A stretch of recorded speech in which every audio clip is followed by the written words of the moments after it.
Togo Info, le Togo à votre portée. Plus que 3 jours et la campagne électorale pour le premier tour de la présidentielle du 22 février va prendre fin. Quel bilan peut-on tracer de cette opération de charme et les attentes de ce scrutin? Les spécialistes sur place sont là pour faire le tour de ces sujets. Pyramide FM, bonsoir et bienvenue. Pasteur les deux communes, bonsoir. Oui, bonsoir Honoré, bonsoir à tous et à toutes et bonsoir à Tchakala ici sur le plateau. Tout de noir vêtu. Oui, écoutez, ce n'était pas pour une circonstance donnée, mais c'est pour dire que toute la journée, j'ai pris toute la journée pour pleurer. Pleurer, hein? J'ai commencé par verser les larmes ce matin et malheureusement, je le faisais devant une collaboratrice au bureau et commençait pas à me dire, mais qu'est-ce qui ne va pas? J'ai dit, mon pays va très mal. Va très mal. Et vous ne découvrez pas le Togo? Je connais le Togo, mais je pensais que les choses allaient changer. Et quand on parle du changement, dans les comportements, il doit y avoir quand même quelque chose de nouveau. Mais je me rends compte que c'est de l'opacité en obscurité, je ne sais pas quoi dire. Juste, je ne peux pas comprendre pourquoi. On a promis, la Constitution, le Code électoral dit clairement qu'il faut financer les partis politiques. Tous les candidats à l'élection présidentielle doivent avoir un fonds. C'est un sujet, on va en parler dans cette émission. On va dresser le bilan. Et que dans mon pays, on ne le fait pas jusqu'à la fin de la campagne. Et une autorité qui est dans le gouvernement se dit, écoutez, ça fait très mal. Les gens ont C'est pour ça que vous avez pleuré? Oui, c'est pour ça que j'ai pleuré. Et quand je suis ça sur les médias internationaux, mon pays, je me suis demandé aujourd'hui pourquoi je suis né au Togo, que ça n'étonne pas, que ça n'étonne pas ceux qui nous écoutent ce soir. Je suis terriblement, je suis touché par les comportements de ceux qui nous dirigent. Je suis désolé de le dire. Je suis désolé de dire. Prenez votre mal en patience. On parle d'un problème administratif qui va forcément être réglé d'ici là pour que les candidats puissent rentrer dans les fonds. Pour en faire quoi? Oui, la campagne continue. Pasteur les deux, comme je rappelle, vous êtes le président du mouvement Martin Luther King et également à Jean-Romain, dans la commune Golfe 2. Est-ce que là, au moins, ça va? Non, sachez que ça fait... Nous sommes dans le 5e mois à la mairie. Jusqu'à présent, nous n'avons rien touché comme indemnité. Mais là aussi, il faut attendre peut-être que c'est un problème administratif, ça va être réglé aussi. Okay, on attend. Est-ce que vous avez demandé là? Vous avez demandé pourquoi ça bloque aussi? Bon, est-ce qu'on peut changer de sujet? Mais c'est vous qui avez apporté le sujet. Nous changeons de sujet. L'autre invité en studio, c'est Aliro Tchakala. Aliro, bonsoir. Oui, bonsoir. Vous suivez religieusement Pasteur Edo qui apparemment n'est pas au mieux de sa forme à travers cette déclaration. Oui, on ne peut pas être content par rapport à ce qui se passe. On ne peut pas voir le pays assurer ce recul et s'en réjouir.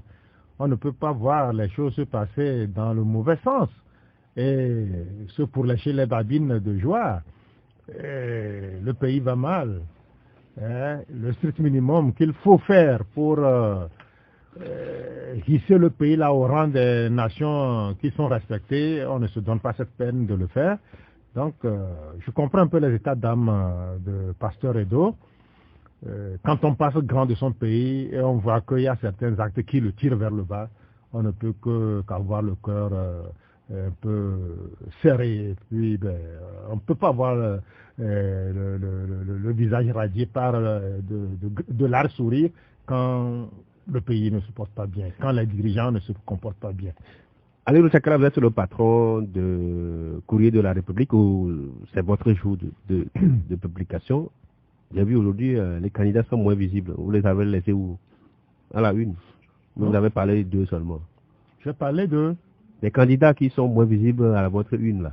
Non, mais je n'ai pas bien vu. Non, je n'ai pas parlé. J'avais, à l'entame de la campagne, j'avais parlé de certains candidats qui étaient complètement transparents et inaudibles, mais le temps a fait son chemin et puis aujourd'hui on a parlé de la campagne, comment la campagne se passe, les engagements tenus,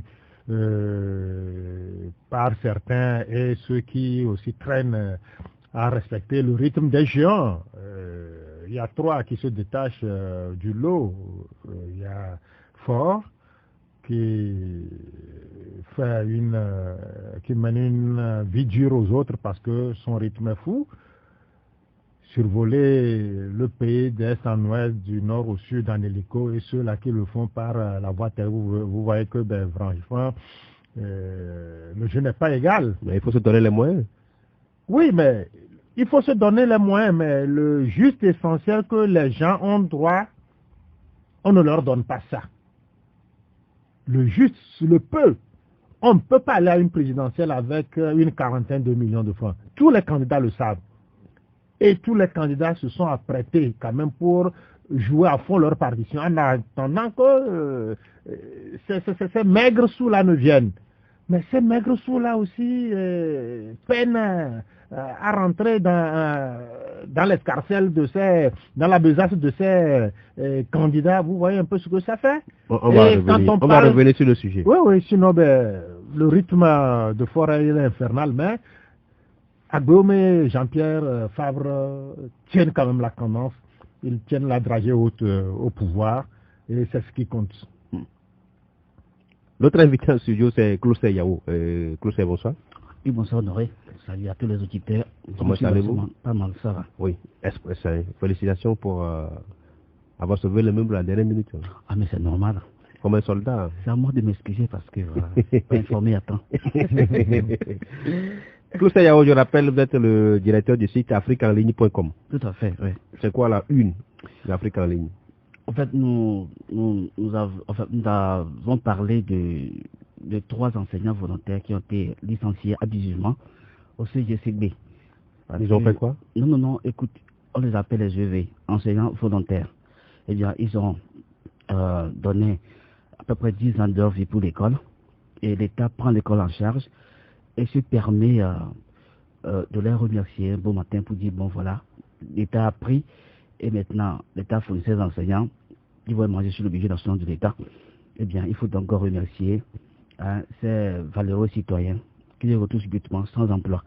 Donc on a décortiqué cela dans d'autres journaux. Nous avons dit cela porte atteinte aux droits humains et l'État est le premier responsable. Dès lors que Ils sont des volontaires, ils ne sont pas recrutés. Écoutez. Il y a le code du travail. Le code prévoit qu'après 6 mois en réalité, l'individu est embauché. Même s'ils sont volontaires. Lorsque l'État veut se décharger d'eux, l'État doit trouver pour leur retrouver des moyens de réinsertion sociale.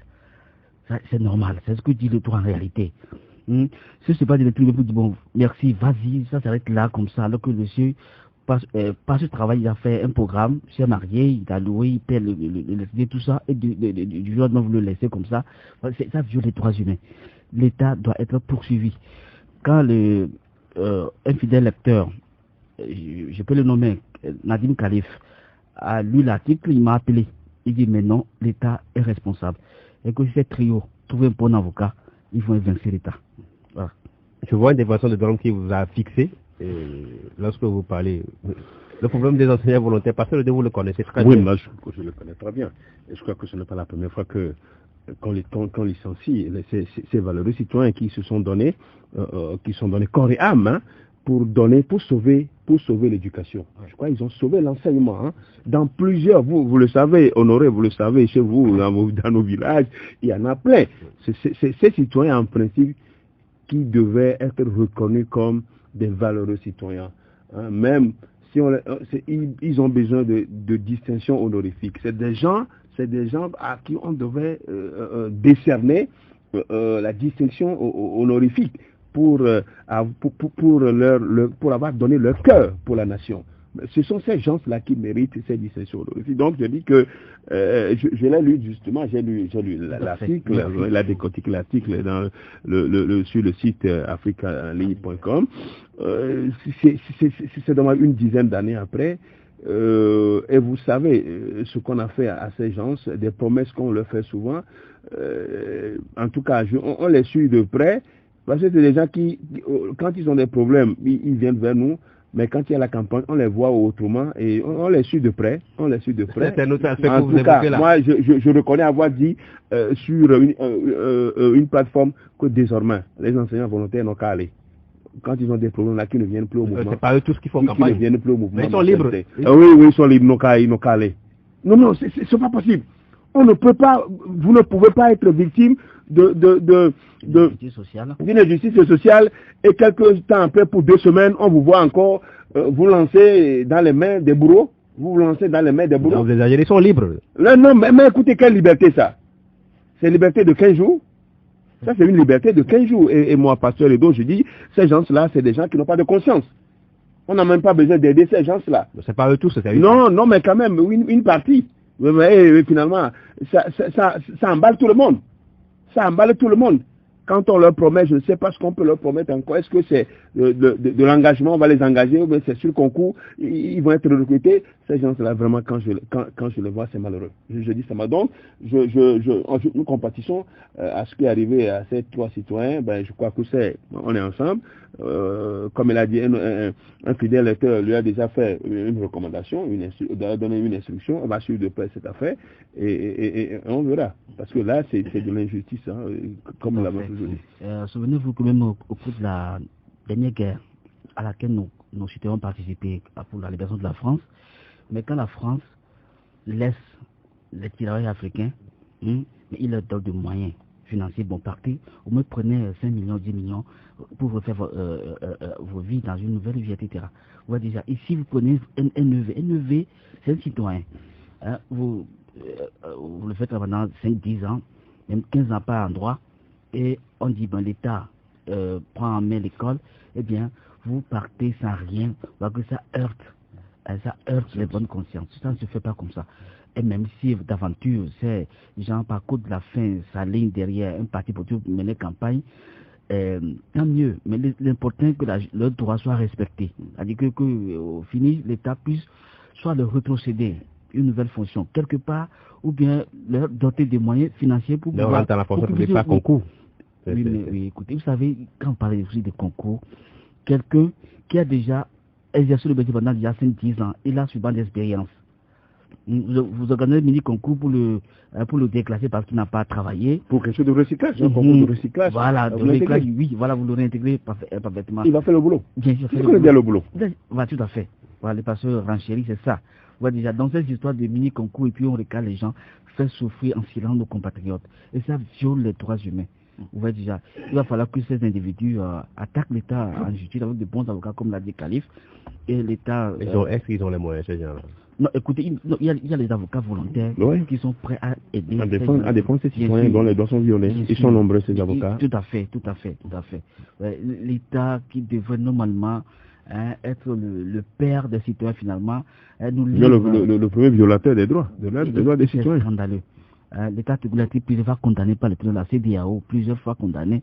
Donc, ça fait mal d'entendre un État du genre. Pour une république digne de ce nom, c'est que la justice est juste envers les citoyens. Voilà. Mais si la justice est injuste, alors nous allons tous trois vers le mur. Ça fait 12 jours de campagne électorale qu'on a constaté déjà au Togo. La campagne pour la présidentielle du 22 février a démarré officiellement le 6 février dernier. Donc cela fait 12 jours. Koulse Yaoué, est-ce que vous avez senti que le Togo est en campagne? Oui, voilà. Je puis vous dire objectivement que la prestation est diverse. Vous savez, moi, j'ai pas tellement senti de campagne parce que je reste au sud. Les réseaux montrent les images de l'intérieur, voilà, montrant tantôt le président actuel, mais qui met lui à conduire les moyens d'État, ce qui n'est pas normal. Et la Cour ne dit rien, la COC ne dit rien. La Cour des comptes. Le ministre a bien précisé que le UNI avait déjà prévu un budget. UNI fonctionne ou bien fait campagne sur les cotisations du parti. Oui, il y a des limites qui sont imposées à la règle. Ouais, lorsque ça dépasse le plafond, il est normal que les institutions de l'État puissent réagir pour dire stop, vous en faites trop. Est-ce que vous avez les preuves maintenant? Mais écoutez, nous avons les preuves. Le candidat uni a débordé les 500 millions. Bien sûr, nous regardons, nous observons, nous entendons les rapports des confrères sur le terrain. Mais visiblement, les moyens engagés par UNIR dépassent la norme et frisent un petit peu parce que... Mais les autres candidats qui ne disent rien, ils vont avec les moyens très limités qu'ils ont, d'autres sont quasi absents. Il y a d'autres, on ne les entend même pas.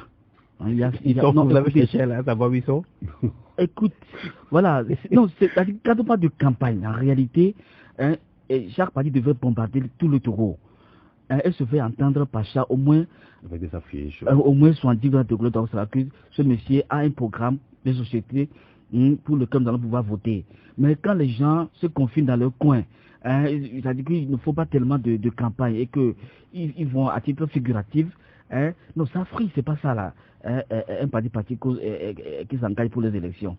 Donc quand on s'engage, c'est parce qu'on a les moyens de battre campagne, c'est parce qu'on a les moyens de gouverner, etc. Mais c'est pas quand on n'a pas les moyens qu'on est là à titre figuratif pour juste dire j'ai participé. Non, c'est pas bien. Aliru Takala, est-ce que vous avez senti depuis que le Togo est en campagne électorale pour un prochain président à la tête du pays depuis 12 jours? Oui, j'ai senti qu'il y a effectivement campagne. Par une certaine suffisance que certains fonds montrent, une suffisance à l'excès, je dirais. Les gens qui versent même à travers cette suffisance dans une provocation. Qu'est-ce que vous dites? C'est la campagne? Non, c'est la campagne, mais il y a des limites à ne pas franchir. Certains montrent leur suffisance. Tout à fait. Leur suffisance, leur l'opulence à l'excès. Et cette opulence à l'excès que certains font montre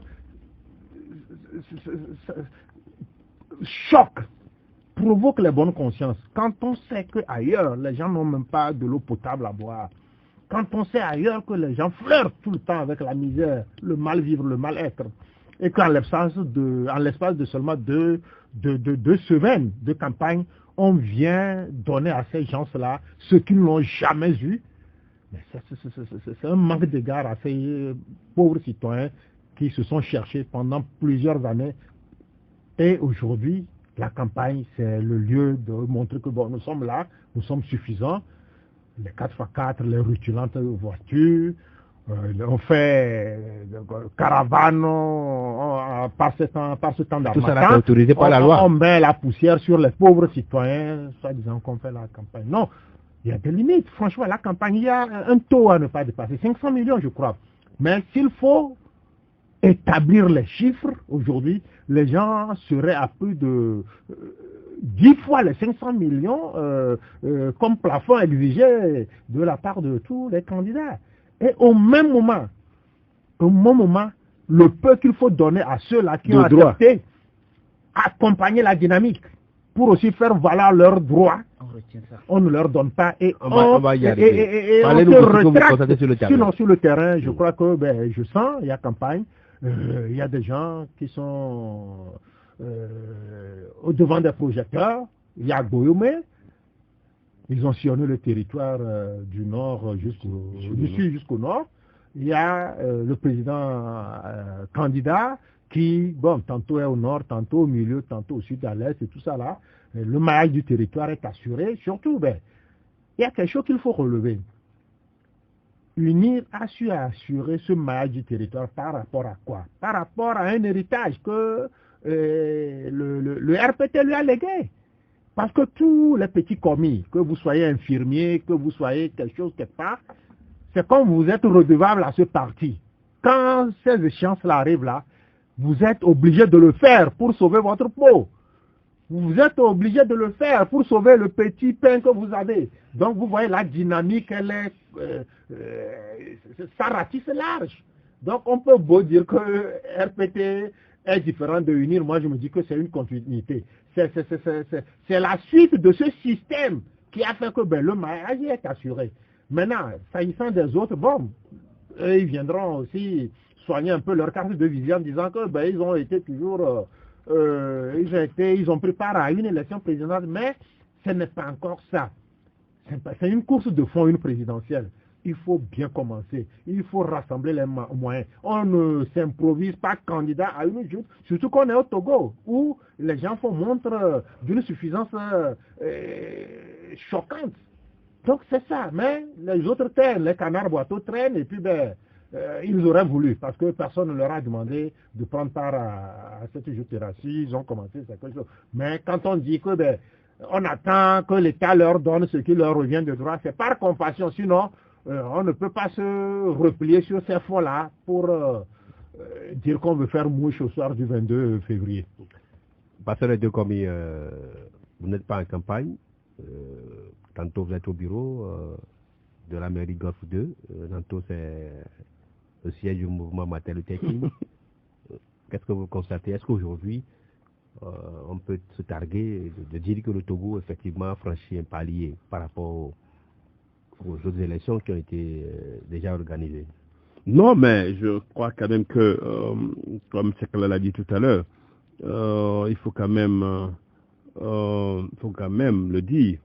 La campagne, on la vit, surtout à l'intérieur du pays. Vous savez, la plupart des candidats ont choisi d'aller vers le Togo profond, avant de revenir plus dans la capitale, surtout. Hein. Donc, je crois que demain, les 3 derniers jours, la campagne va vibrer certainement. Lomé va vibrer.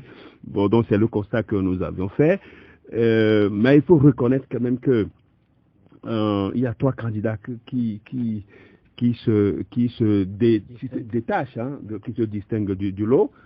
Et qui sont-ils? Il y a Agbeome, il y a Jean-Pierre Fabre, et puis le candidat Fonia Singbe. C'est vrai quand même, quand vous voyez Lomé, vous allez voir les affiches, c'est les affiches plus de l'UNI que vous allez voir un peu partout. Hein. Les posters géants, c'est partout, c'est avec l'UNI. On voit MPDD, on voit Agbeome, et puis on voit aussi Fabre. Bon, par instant, on voit Dr Koissa. Il y a vu Kassona aussi, bien habillé quelque part. Kassona, et puis le professeur Gogué. Bon, professeur Oulou, des fois. Donc, c'est pour vous dire que ce n'est pas facile. Mais ce que moi j'aimerais relever, Sakala tout à l'heure, c'est la trop suffisance, c'est l'exhibition. C'est ça, non? L'exhibition que fait le parti au pouvoir. Je vous avoue, je revenais du bureau tout à l'heure, j'ai vu quelque part, ils sont à meeting au niveau j'avais tourné au niveau de la Colombe, de l'autre côté, pour voir, on distribue tout ce qui passe là, on vous distribue des t-shirts. Hein? J'ai vu tout ce qui passe. Vous passez, on vous donne, vous n'êtes même pas avec eux, mais on vous donne de t-shirts. C'est-à-dire que, quelqu'un disait la dernière fois, un ministre disait la dernière fois à l'UNI, c'est des cadres. Oui, c'est normal. On vous impose. Vous n'allez pas avoir des cadres de l'AIC. Un cadre dans l'administration, vous êtes de l'opposition, on sait, si on ne vous largue pas quelque part, on vous confine dans un petit bureau, c'est ça, non? Malgré votre niveau, hein? On vous confine quelque part, et même des fois même on met devant vous un petit qui soit votre responsable. Hein? C'est ça l'administration togolaise. C'est ça l'administration. Et quand il disait ça, il dit, mais écoutez, l'UNI a presque plus l'administration. Même des gens qui ont une tendance différente. Donc, il faut aller avec. Il faut faire semblant. Hein? Les gens font même semblant. Ils ne sont pas avec eux, mais il faut semblant juste pour sauvegarder leur poste. Ils ne sont pas là avec, mais ils sont obligés de faire pour sauvegarder leur poste. Quand ils tournent le dos, et quand même, nous ne sommes pas avec eux, mais c'est pour garder. C'est ça l'administration togolaise. L'administration n'est pas neutre, l'administration est colorée, unie. Ça, c'est tout le monde le sait. Et donc, c'est comme ça, mais c'est le moment où les gens profitent pour mettre l'argent dans la caisse de l'État. Ouais, parce que c'est les posters, tout ce que les gens font. Vous êtes directeur de société, bon, on en prend, on fait, et puis après on justifie. On dit que nous avons pris 1 million, nous avons pris 500 millions pour les trucs, les affiches, pour les gadgets, les trucs de campagne de l'UNI. Donc c'est comme ça. Et c'est ça la triste réalité. Bon, donc, dire que les autres n'ont pas de cadre, mais ils ne peuvent pas avoir de cadre parce qu'ils s'opposent à vous et ils n'ont pas de cadre. C'est tout à fait normal. Ce n'est pas les cadres qui en manquent dans l'ANC, dans MPDD, dans d'autres partis. Mais ils sont obligés de retourner la veste des fois pour pouvoir se regarder. Donc, la campagne, ça se vit à l'intérieur avec toutes les images que nous voyons. Mais vous savez, cette campagne-là, elle a été autre. Hein, et ce qui est commun à tous les candidats, c'est la danse. Tout le monde a appris à danser. On voit tous les candidats, ils sont obligés de danser. Partout où ils vont, ils sont obligés de danser. Il faut se mettre dans l'ambiance. Il faut se mettre dans l'ambiance et c'est normal. Bon, moi, j'ai apprécié. Bon, donc, c'est dire quand même que on aurait aimé quand même que tous les candidats puissent être au même niveau pour pouvoir nous donner davantage des images et de l'ambiance. Ce n'est pas le cas. Seulement à certains endroits où les partis, les candidats de l'opposition ont été empêchés à faire des manifestations. On l'a relevé. Ben, je crois que depuis là, il n'y en a plus tellement, mais il y a les préfets qui sont souvent mis à contribution, d'autres maires qui sont mis à contribution, les collègues qui sont mis à contribution pour pour détourner un peu l'opposition de son objectif. Ça ne doit pas être ainsi parce que nous sommes en campagne où le territoire est ouvert, le territoire national est ouvert pour tous les candidats et tous les citoyens d'adhérer à leur à leur choix. Ce n'est pas ainsi. Bon, donc, mais on rend grâce à Dieu de ce que, pour le moment, les violences, on n'a pas senti trop d'actes de violence jusqu'à présent. Et c'est déjà bon. Hein, c'est déjà bon, il n'y a pas encore d'actes de violence vraiment qui sont relevés. Et malgré ce que nous avions dit, ces jeux pour empêcher les candidats de l'opposition. Donc, on prie que les choses restent à l'état, ça continue jusqu'à la fin pour qu'il n'y ait pas d'incident majeur, et c'est ce qui est important. Maintenant, on verra c'est le jour J qui détermine, c'est le jour J qui va déterminer la transparence, la crédibilité et pourquoi pas la non-violence de ce scrutin. Donc c'est dommage que, comme on l'a dit, c'est vrai quand même que je suis d'accord avec tout ça là, mais c'est d'accord que c'est de droit le financement de l'État aux candidats, c'est un droit. C'est un droit et on ne doit pas le leur refuser. Ils ont droit à ça. Mais passons les droits, revenons au sujet de financement. On parle de contribution de l'État à la campagne électorale. Ça a été décidé au Conseil des ministres du 5 décembre 2019. Ça a été alloué. 500 millions ont été alloués pour la campagne, soit 60% pour le premier tour, l'équivalent de 300 millions pour les 7 candidats, et au deuxième tour, les 200 millions, éventuellement, s'il y a un deuxième tour. Pour les deux qui seront retenus pour le deuxième tour, si éventuellement il y a un deuxième tour. Mais depuis là, les fonds ne sont pas débloqués. On voit des candidats ouvertement réclamer l'argent. Ce matin, c'est sur les médias internationaux, pour ne pas nommer RFI, on a écouté des candidats, Tassona Traoré, qui dit qu'il était obligé de limiter au minimum près ses sorties. Gogé également, qui disait la même chose. À côté, on a écouté également le représentant du candidat uni, Christian Trémois, qui disait également que l'absence de ces fonds pénalise le parti également. Mais comment est-ce qu'on peut expliquer ça? C'est la première fois que cela arrive.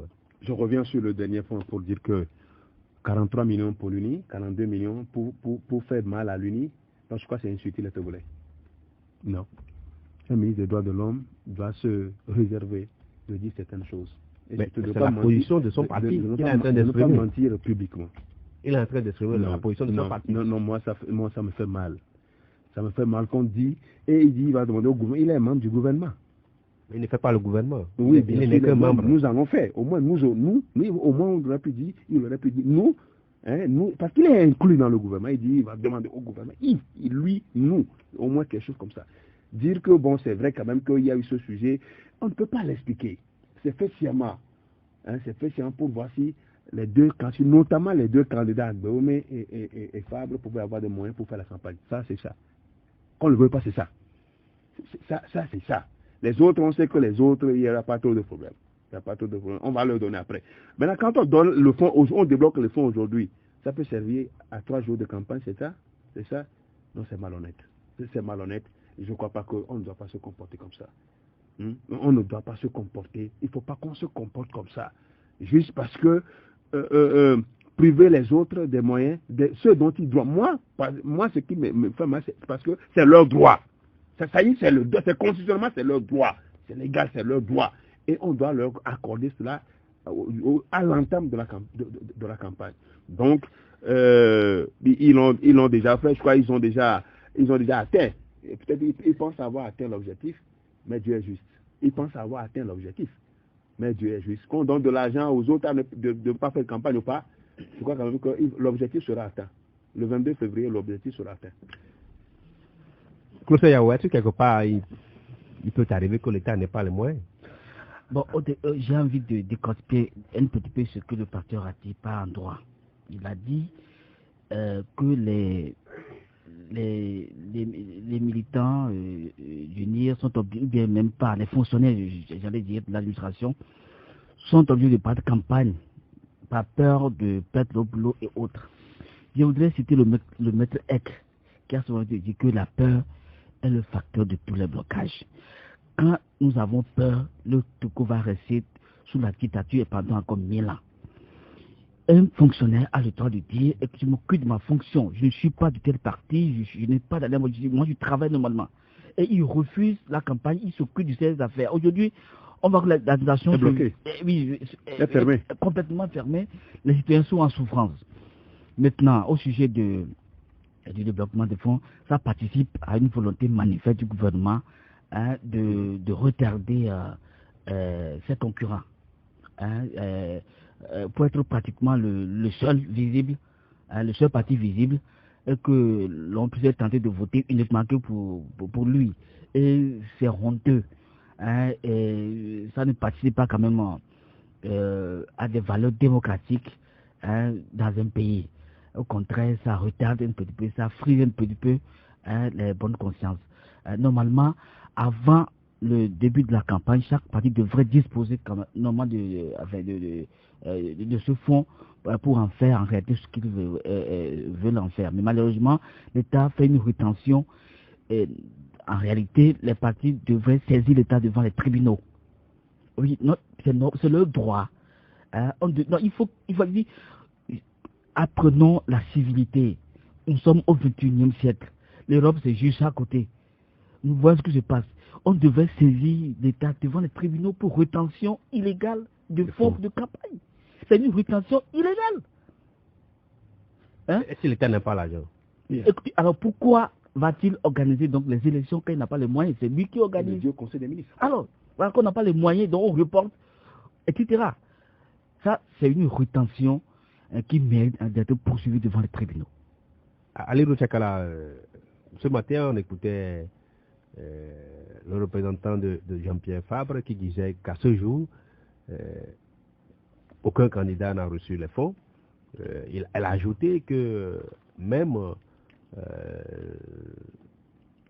le remboursement du cautionnement pour les élections municipales, les élections municipales n'ont pas été aussi remboursées à ce jour. Est-ce que finalement vous ne voyez pas que peut-être l'État n'a pas les moyens? Montrons-nous un peu sérieux dans nos approches. On dit qu'on n'a pas d'argent. Au même moment, on enchaîne des élections que nous organisons sur fonds propres. Une élection, ce n'est pas une question de milliards, c'est plusieurs milliards de francs qu'on met en jeu. Tout le processus, toutes les institutions engagées, c'est une question de milliards. Mais quand on n'a pas l'argent, il y a des accompagnateurs. Il y a des fonds quelque part pour accompagner les élections dans certains pays. On se montre suffisant. Quand il s'agit des élections, on devient souverain. Mais quand il s'agit de tracer cette route ici, il faut courir aller voir les partenaires. Donc, qu'est-ce qui se cache derrière? On ne le sait pas. Mais revenons un peu à ces fonds qui devraient revenir de droit aux candidats, mais qu'on peine à chose. C'est d'une inélégance manifeste. On doit être un peu loyal dans l'approche. Au soir du 22, que le vainqueur dise que, ah tiens, j'ai combattu à armes égales avec les autres. Mais quand certains tiennent des bazookas et que d'autres sont avec des manchettes, vous voyez que ça fausse un peu la donne. C'est ça la réalité. On est en train d'asphyxier certains pour que leur voix soit inaudible. On est en train de les étouffer. Sinon, dire que c'est des formalités administratives, je pensais qu'on nous donnerait d'autres arguments que ça. depuis que la Cour constitutionnelle a retenu les 7, on devrait débloquer les fonds parce qu'ils sont censés commencer. On devrait débloquer. Et plus d'une dizaine de jours, nous allons finir la campagne et qu'on nous dise que c'est pour des détails administratifs qu'on n'a pas encore débloqués.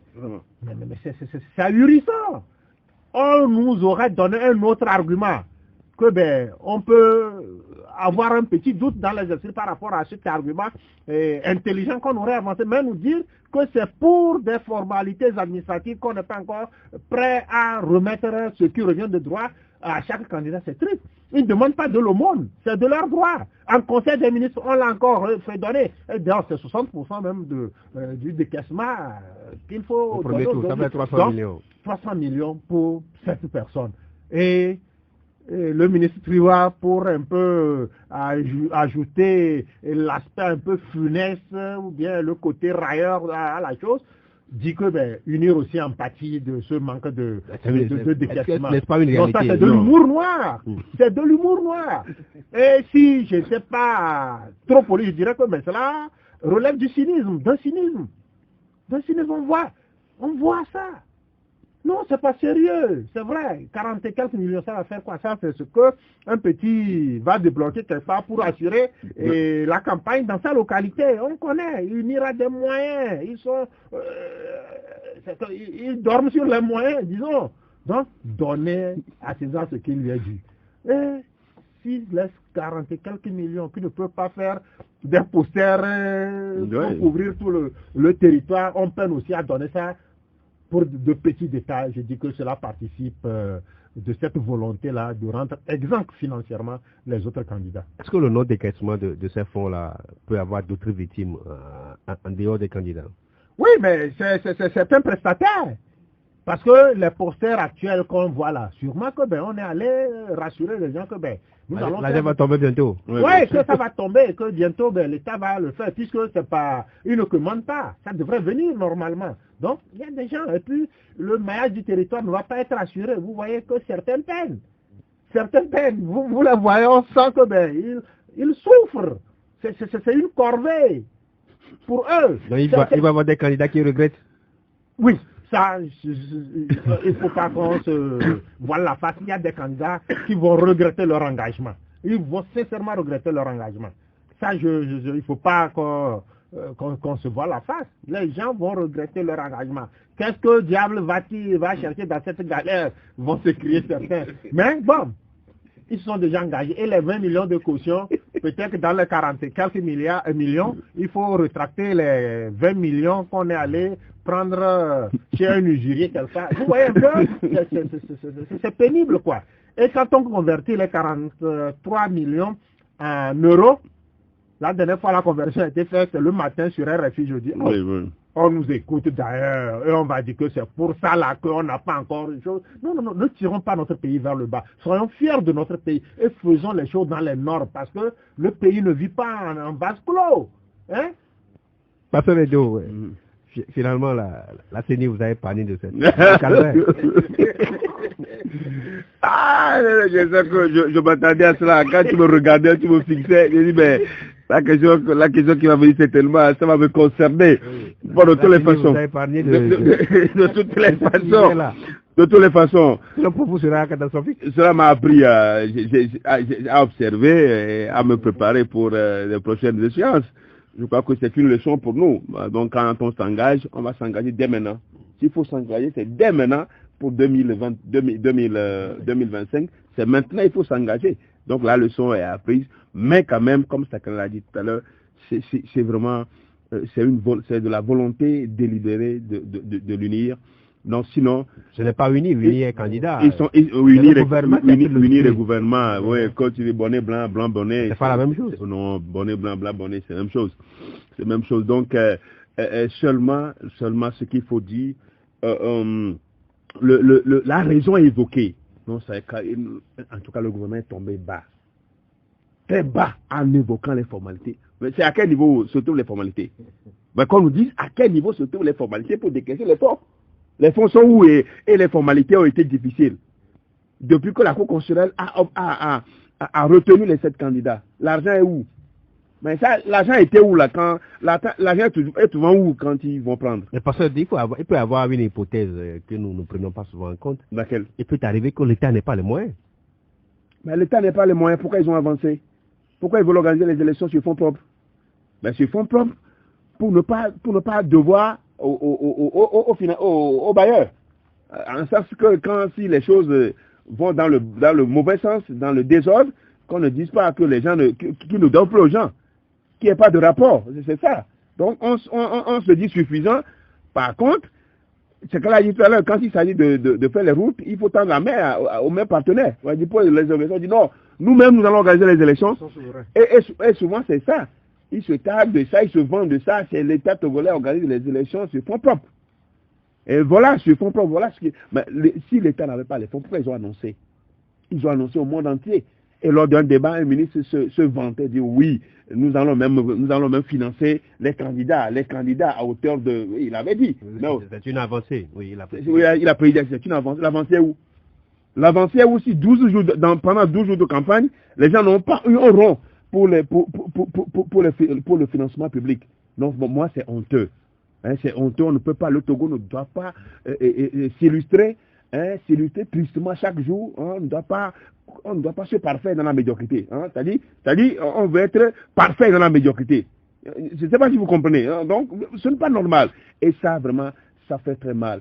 Moi, sincèrement, ce qu'on apprend, ce qu'on est en train de voir, non, ceux qui nous dirigent, sincèrement, sont tombés bas en évoquant ces genres de raisons qui sont pour moi d'une immoralité. C'est pas d'une immoralité, c'est le fait d'une hypocrisie. Hein, c'est de tromper les gens, c'est d'amener les gens, comme on le dit souvent, vous amenez quelqu'un devant la voie de Lyon et vous lui donnez le bois sec. On ne peut pas, avec le bois sec, on ne peut pas chasser le lion. Donc, vous comprenez l'expression. Ça se dit chez nous. Donc, c'est pas normal. Oui, bon, quand on parlait des victimes tout à l'heure, Tchakala parlait des prestataires, il y en a qui parlent de la presse. Ah oui, bien sûr. Oui, écoutez, vous le ressentez? parce que la presse n'a pas été justement invitée à accompagner les candidats parce que justement ils n'ont pas les moyens. Mais là, a dit que je pense que si moi, que il y a un candidat, ce que je ferai, aussitôt après la fin des campagnes, je saisis les tribunaux. Je traduis l'État. Parce que ça en attendant qu'on ne délibère, la campagne va finir.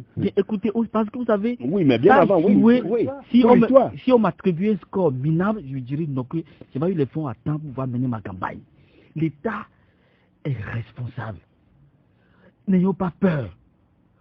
C'est-à-dire quand l'État fait mal, saisissons-le soit auprès des cours et tribunaux nationaux ou même internationaux. L'État togolais est fautif. Il a été souvent condamné à plusieurs reprises par la cour de la CEDEAO. Et quand on va encore monter plus loin encore, ça va être pire. Donc, si, c'est-à-dire que le silence fait que ça continue, belle, eh bien, si vous voulez que ça continue, taisez-vous. Moi, candidat, je saisirai les tribunaux aussitôt après. Et le cas sera condamné, ou soit carrément on annule et on reprend. Voilà. On est à 72 heures de la fin de la campagne. Chacun à son niveau. Un fait insolite, une anecdote ou un mot d'un candidat qui a retenu votre attention. Allez-vous? Oui, je prends Maître Tchassona qui m'a fait plaisir pour une fois en disant que le coup KO, le refrain de coup KO relève d'un acharnement psychologique. Ça m'a fait c'est une phrase très bien. Oui. Ça m'a fait très bien parce qu'aujourd'hui on ne peut pas parler d'un coup KO. Il ne faut pas faire peur aux gens. Nous sommes au Togo, nous nous connaissons. On connaît le poids de chaque parti. Et on n'est pas à un mode de scrutin, un tour, celui-là qui vient en tête avec peut-être 15%, quand les autres est déclaré chose. C'est un mode de scrutin à 2 tours. Il faut franchir la barre des 51%. Et il y a des indicateurs qui ne militent même pas en faveur d'un coup KO. Et il y a cette soif jamais assouvie de l'alternance du peuple togolais. on court d'après cette alternance. Et puis, il y a cette volonté de soustraire le Togo de son état d'exception. Au niveau de la sous-région, on a constaté qu'il y a eu alternance. Ailleurs même, l'alternance, ça fait partie de leur vécu quotidien. C'est l'oxygène que les gens respirent. Ici, non. Tout est statique. Les lignes sont figées. Rien ne bouge. Il y a cela. Et maintenant, moi, je n'étais pas pour cette candidature unique. Les gens ont combattu pour avoir un mode de scrutin en deux tours. Quand on demandait aux gens de se rallier pour consulter des choses, c'est comme si on retournait au mode de scrutin à un tour où il faut dégager quelque chose. Maintenant, il faut émietter la voie. Et je crois que les deux candidats de l'opposition qui sont actuellement devant les projecteurs ont fait du bon boulot. Fabra a ses partisans qui vont voter pour lui. Et ça se compte par plusieurs centaines de milliers. Agbemo aussi monte en puissance. Et tout ça. Donc ça émiette. Et aujourd'hui, franchement, de mon regard d'observateur, un coup KO, comme l'a dit M. Kassona, c'est un acharnement psychologique. Et ceux qui vont peut-être se fier à ça et baisser les bras n'auront pas rendu grand service à notre démocratie. Basseur Edo, qu'est-ce que vous avez retenu? Une anecdote? Quelqu'un a dansé quelque part? Non, mais pour la danse, je crois que tout le monde, ça se voit. Moi, ce qui m'a intéressé, ce qui m'intéresse, c'est quand Agbemo se déplace, il sait ce qu'il faut dire à chaque endroit. Il va se coller et dit: je vous ramènerai Tikpi et Sadam si vous votez pour moi. Ah oui, mais qu'est-ce que vous voulez? Ah mais les gens sont... Il va à Bafilo.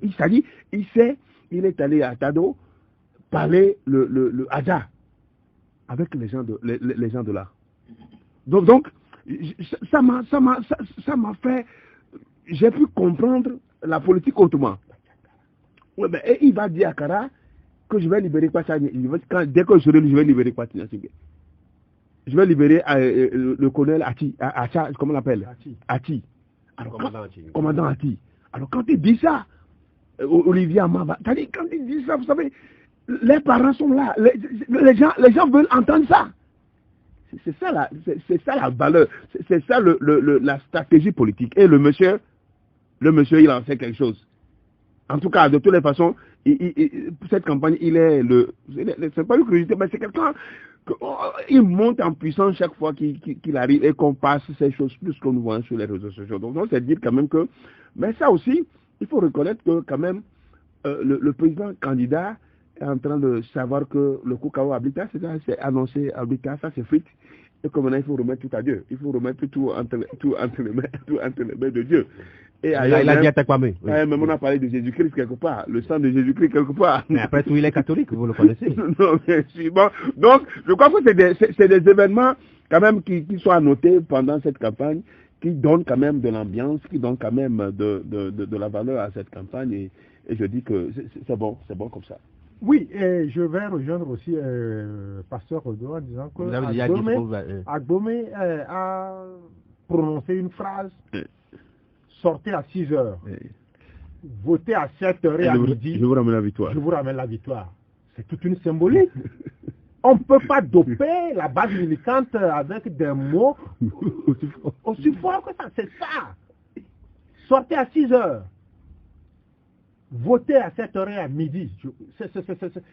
À midi, le vote n'est pas encore... Non, c'est compréhensible. Vous savez, l'abstention était toujours l'autre inconnu. Oui. En disant cela, il invite les gens à sortir massivement. Et en même temps, il bat en brèche ceux-là qui parlent de coups KO. Vous voyez, non? Donc, il a fait d'une pierre plusieurs coups en même temps. Prochain, vous avez observé les gens. Il y en a qui se cachent, volontairement ou involontairement. Bon, est-ce qu'ils ont dit quelque chose quelque part? J'étais un petit peu émerveillé. Vous savez, le confrère Anani FIFA m'envoie à chaque instant les mouvements du candidat Agbeyome. Il s'est fait que Agbeyome était donc à Tado et Anani m'a envoyé les images et je voyais Agbeyome danser une chanson qui dit Von non non d'ailleurs von non non monsieur au dessin de von non non. Il est appelé immédiatement FIFA pour lui dire: mais écoutez, vous êtes dans ma contrée là-bas, alors ramenez-moi les blés et Sorabi. On a discuté au téléphone pendant quelques minutes. Ça fait plaisir quand même. Allez, bonne continuation de campagne. Est-ce que c'est quand on est allé chez vous? Ça m'a marqué du coup, par cette chanson. Et Abdouna ne commençait pas à danser, quoi. Il ne pas danser la manière dont les dansent chez nous. Tout à fait, oui, bien sûr. Vous auriez pu être là-bas et danser avec lui. Avec plaisir. C'est la campagne qui va finir comme ça dans les 72 heures qui arrivent. Et puis bon. Ouais, ce qu'on peut souhaiter, c'est que ça finisse dans de meilleures conditions. Et que qu'un Togolais ne perde vie, ne soit même pas blessé pendant cette campagne. Et surtout, mais le jour d'élection. Bon, je crois qu'il y a la grande muette quand même qui va voter aussi 72 heures. Dès jeudi, oui. Dès jeudi, et jusque-là, ça reste problématique. Pourquoi ils le font avant les autres? Mais finalement, c'est entré dans les habitudes. Alors qu'en France, ce n'est pas le cas. Ouais. En France, si un militaire est de service, il ne faut pas procuration. C'est le même jour pour tous les citoyens. Partout il est affecté pour le service de sécurité, voilà. Il vote là-bas. Le code électoral dit que, si possible, ils peuvent voter par anticipation. Donc, si possible, a été pris en compte et puis ça continue. Dans le code électoral, il faut aller dire. On va s'arrêter là pour les spécialistes de ce jour. C'est le numéro 351. Oui, l'autre lundi, certainement, parlera de qui a gagné et qui n'a pas gagné. Si d'aventure, les résultats sortaient déjà. Ça va tomber déjà. Oui, il y a 112 heures lundi.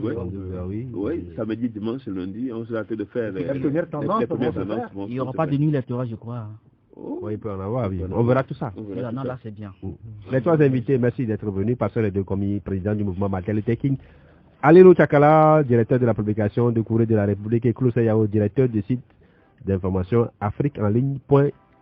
L'émission a été mise en onde par Romaric Fetas. Bonsoir chez vous. On se retrouve vendredi à partir de 16h.